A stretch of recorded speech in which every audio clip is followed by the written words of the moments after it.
What does a fraudster look like? Can you tell the evil from his or her face? Are there warning signs one can see so as to be on alert? I have been asked these questions over the years.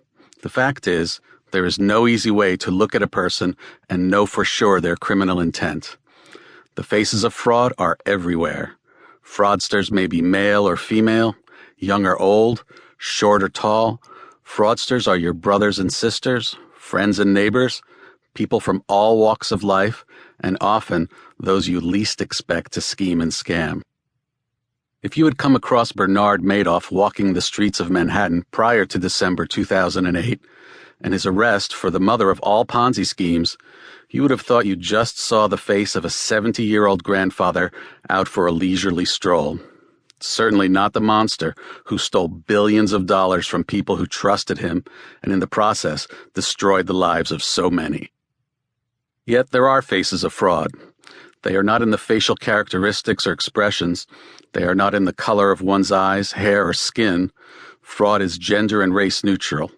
The aura of fraud comes not from how a person looks or where they come from, but from their criminal intent and the resulting self-serving actions, ruthlessness, and arrogance. The faces of fraud are personified in the mindset of the swindler. The faces of fraud are felt in the financial, reputational, and emotional impact of their deceptive actions. The faces of fraud are burned into the memories of the victims. The faces of fraud run the gamut from simple schemes that hit and run like advance fee loan scams to long-running and complex financial accounting frauds, such as the ones that occurred at Enron, HealthSouth, and WorldCom. Some scammers are better than other schemers in playing out their frauds. It may be their years of deception or just their personal level of evil. Either way, their success means your loss. Fraudsters have no souls.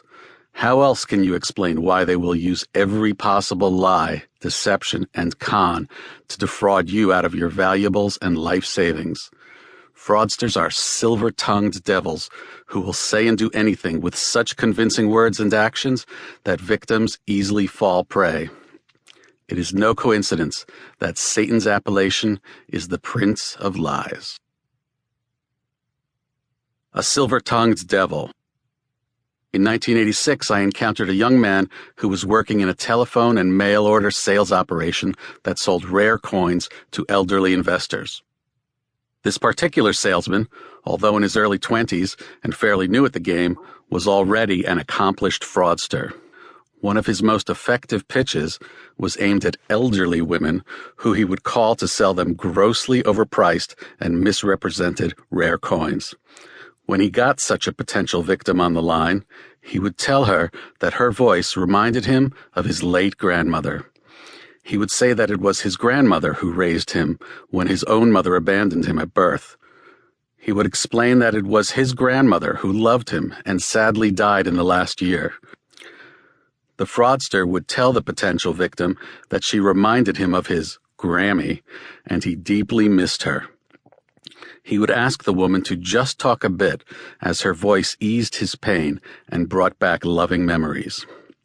What person wouldn't be moved by such words from a supposedly loving grandson who adored his late grandmother? Many an elderly woman who this con man spoke to believed those words, except the words were false, all lies, intended to bring sympathy and trust while making the person vulnerable for the close. The scammer would then move in for the kill. He would say that he wanted to do something special for the woman. He would offer her very valuable coins for a fraction of the selling price, but she had to promise not to tell anyone because his boss would fire him for selling the coin so cheaply.